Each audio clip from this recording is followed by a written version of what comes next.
En 1998, Jordan Weissman et Dave McCoy lancent Crimson Skies, un étrange hybride entre jeu de plateau et jeu de rôle. Se déroulant dans des années 30 alternatives, Crimson Skies doit s'affronter des pirates de l'air haut en couleur, en quête d'aventure, de richesse et de gloire. Publié par Faza, la société déjà à l'origine de jeux de rôle et de plateau aussi légendaires que Shadowrun, Battletech ou Hearthstone, Crimson Skies ne tarde pas à séduire Microsoft qui décide d'en acheter les droits pour un jeu vidéo sur PC.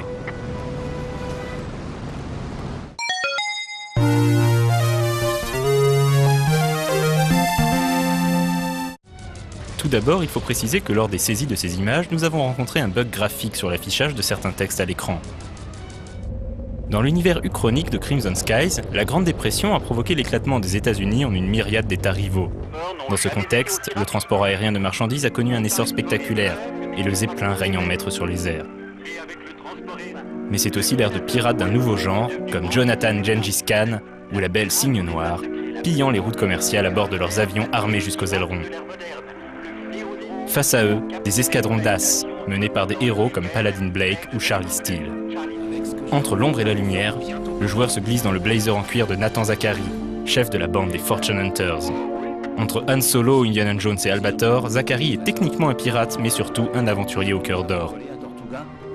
Ce qui commence comme une simple chasse au trésor va rapidement se transformer en aventure épique, opposant les Fortune Hunters aux terribles Black Hats, des pirates sanguinaires aux dessins malfaisants, ainsi qu'à la Sacred Trust, une milice corporatiste bien décidée à se débarrasser de Zachary.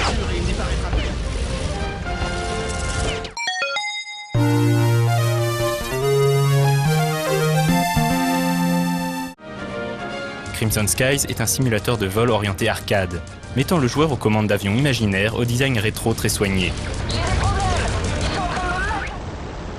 Faisant voyager le joueur des îles ensoleillées d'Hawaï aux pics enneigés de Skyhaven, la campagne faisait s'enchaîner des missions aux objectifs très variés, de l'attaque de Zeppelin au vol acrobatique, pour se terminer par une bataille aérienne d'anthologie au-dessus des gratte-ciels de Manhattan. En plus de la campagne solo, le jeu proposait un mode scénario baptisé Action immédiate, ainsi qu'un mode multijoueur. Cerise sur le biplan, le jeu incluait un éditeur d'avion pour personnaliser son engin de mort. Pas franchement facile, surtout lors des missions acrobatiques, le jeu proposait de nombreux challenges bonus pour les pilotes les plus habiles.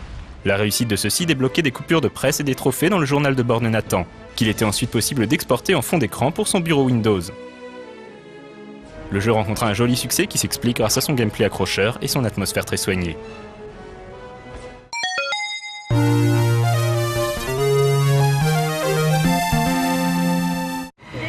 Crimson Skies connut une suite sur Xbox intitulée Crimson Skies High Road to Revenge. Considéré comme l'un des tout meilleurs jeux de la console de Microsoft, ce nouvel épisode des aventures de Nathan Zachary proposait une architecture plus ouverte, renouant avec le côté RPG du jeu de plateau original. Les aventures des Fortune Hunters s'arrêtèrent là, mais connurent un héritier spirituel au cinéma en 2004 avec le film Sky Captain and the World of Tomorrow, qui s'inspire énormément de l'ambiance et du design de Crimson Skies. J'ai le moteur en feu!